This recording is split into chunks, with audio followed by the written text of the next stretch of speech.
Hello and welcome to Left, Right and Centre. I'm Vishnu Shom. We are coming to you live today from the western Ukrainian city of Lviv. It's one of the few parts of this country which have not faced bombs and artillery shelling by Russian forces. This on a day in which Russia has really stepped up its offensive very sadly in parts or across parts of this beautiful democratic nation. Today I'm going to be talking to Ukrainian nationals who are actually with me in the Lviv city center. I'm actually in the center of Lviv, and I can tell you that in as much as this city at this stage appears to be relatively normal, it is far from that.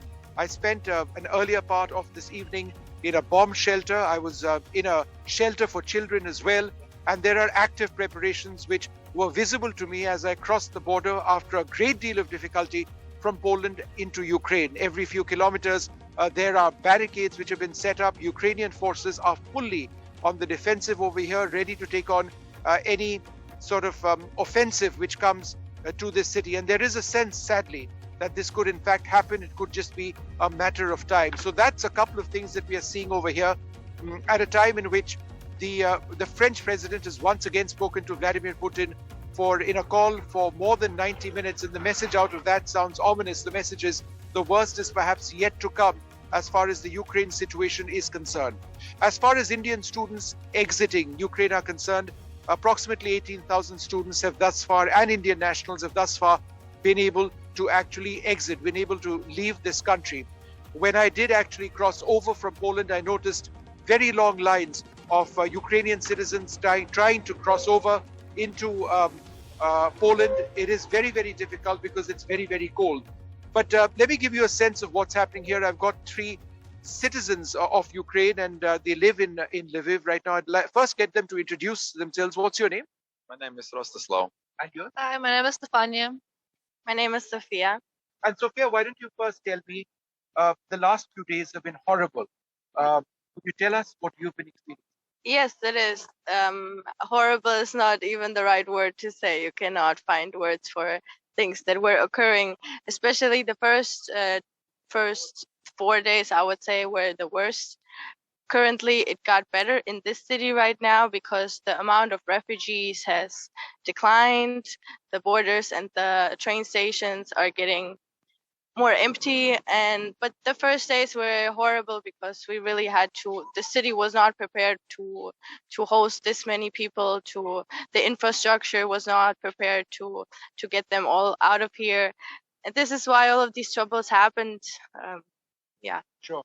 And we were walking around earlier on today, and we saw a shelter for children. We saw a bomb shelter as well. Everything seems normal. Everything seems normal over here, but it's not normal at all. It's like you said, it's not normal at all, and it just broke my heart to see people and actually asking where they were from. Like many of them came from the eastern parts, from Kharkiv, from Kiev, and they were even the lucky ones because now it's not even possible to leave those areas anymore.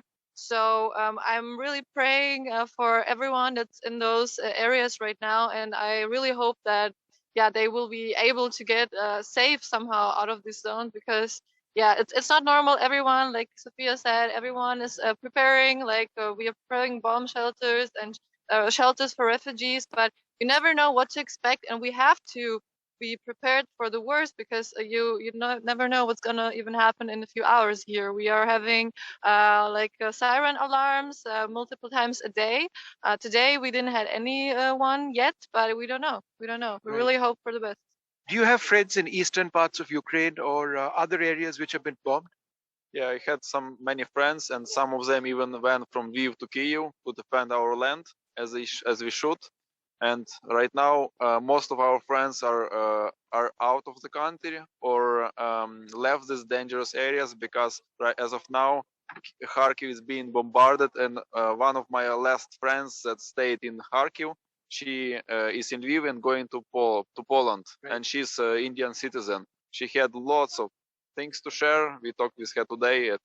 She cried, and some of her group mates are still on the way to Lviv, and we hope they will come here today.